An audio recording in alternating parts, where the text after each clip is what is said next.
Today's session, we're in part 7 of our study through the Epistle of James, and we're going to be studying chapter 3, verse 13 through 18. And as always, to get started, ask yourself this question: how are people experiencing the wisdom I am exemplifying? How are people experiencing the wisdom I am exemplifying? You may think that you may be a wise person in the Lord. You may think that you're exemplifying a certain godly, edifying, good sort of wisdom, but what if you ask the people around you?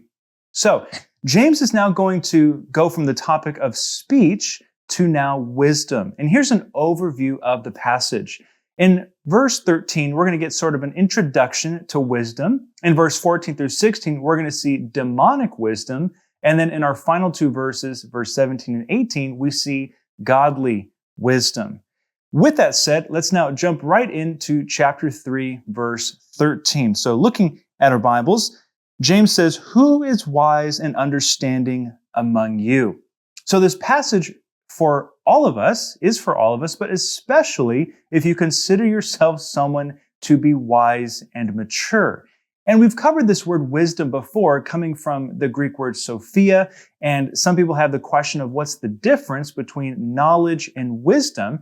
And the difference could be understood as this, that knowledge is information, wisdom is application. Knowledge comprehends facts, and wisdom is handling real life with those facts. Knowledge is theoretical, and wisdom is practical.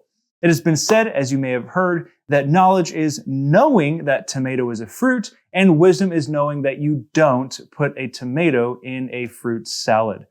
He goes on in the rest of verse 13 by saying, "By his good conduct, let him show his works in the meekness of wisdom." This idea of good conduct coming from the Greek word anastrophe, meaning not just your works, but it's really a behavior or manner of life. And this idea of wisdom coming from the Greek word praetes, meaning gentleness or humility. And some would rightly understand it as strength under control, that meekness is not weakness. It is strength under control or power under control. Now, James is saying that true wisdom is not just in your words or in proper theology or ideas, but true godly wisdom is in your lifestyle. And it is done with sincere humility, meaning it's not just external. This is coming from a deeply healthy internal place.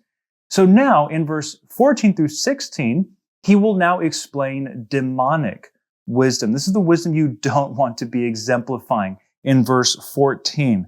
"But if you have bitter jealousy and selfish ambition in your hearts, do not boast and be false to the truth."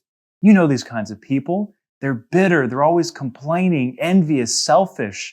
And James is saying that if you call yourself wise, or that you would call yourself a mature believer, but this is in your heart, then stop calling yourself wise. If this describes you, then God is calling you to humble yourself today and ask Him to change your heart. In fact, like many things in life, the heart of the problem is the problem of the heart. In fact, Jesus said in Matthew 12:34, "For out of the abundance of the heart, the mouth speaks."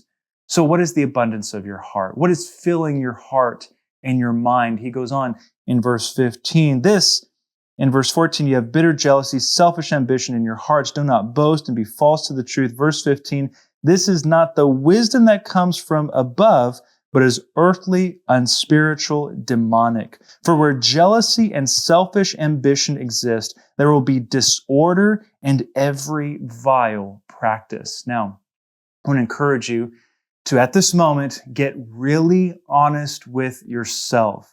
Does this demonic wisdom describe you? Is there bitter jealousy and selfish ambition, selfishness in your heart? And if your answer is no, then what would happen if I asked those closest to you, maybe your spouse or your kids or those who work closest to you, other family members and friends? What if they said yes?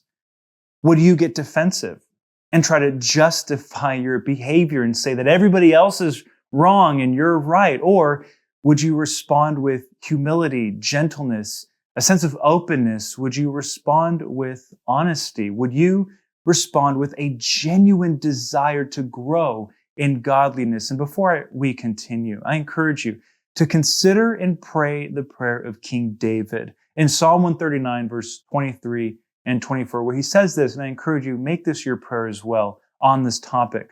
Search me, O God, and know my heart. He says, try me or examine me and know my thoughts and see if there be in any grievous way in me and lead me in the way everlasting. Now, in our last couple of verses, James is going to transition to what we're going to call godly wisdom. This is what we are all striving to exemplify, that God would work into us. Verse 17, but the wisdom from above is first pure, then peaceable, gentle, open to reason, full of mercy and good fruits, impartial and sincere. You see, remember in James chapter 1, verse 5 at the beginning? Remember when we were called to pray for wisdom with no doubting and full faith? This is specifically the kind of godly wisdom that we are to be praying for. And to add some more color to this topic of godly wisdom, consider this, that the book of Proverbs is the very pinnacle of wisdom literature in the scriptures. And there are 31 proverb chapters. And so reading a proverb chapter a day is good food for your soul. And you've probably heard the phrase that an apple a day keeps the doctor away. Well, some would say that a proverb a day keeps the devil away. And listen to Proverbs chapter 8, verse 10 through 11. And Proverbs chapter 8, this is famously known as Lady Wisdom, or where wisdom is personified and begins to speak as a person. Of course, wisdom is not an actual person, but wisdom is personified here. And listen to these words, verse 10 through 11 says, take my instruction instead of silver and knowledge rather than choice gold. For wisdom is better than jewels, and all that you may desire cannot even compare with her being wisdom. Seek after wisdom today. In verse 18, final verse for our time together, James says, and a harvest of righteousness is sown in peace by those who make peace. Now, this is the connecting verse between God's wisdom and what James is about to address, which we'll cover next time in our time together.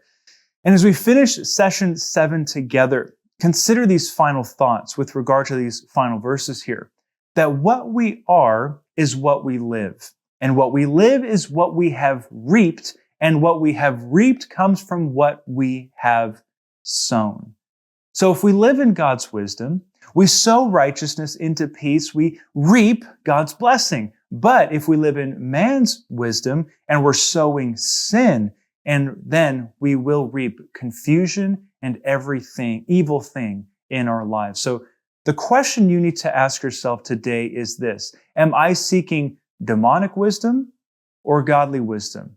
And you only have those two options in life, so choose wisely.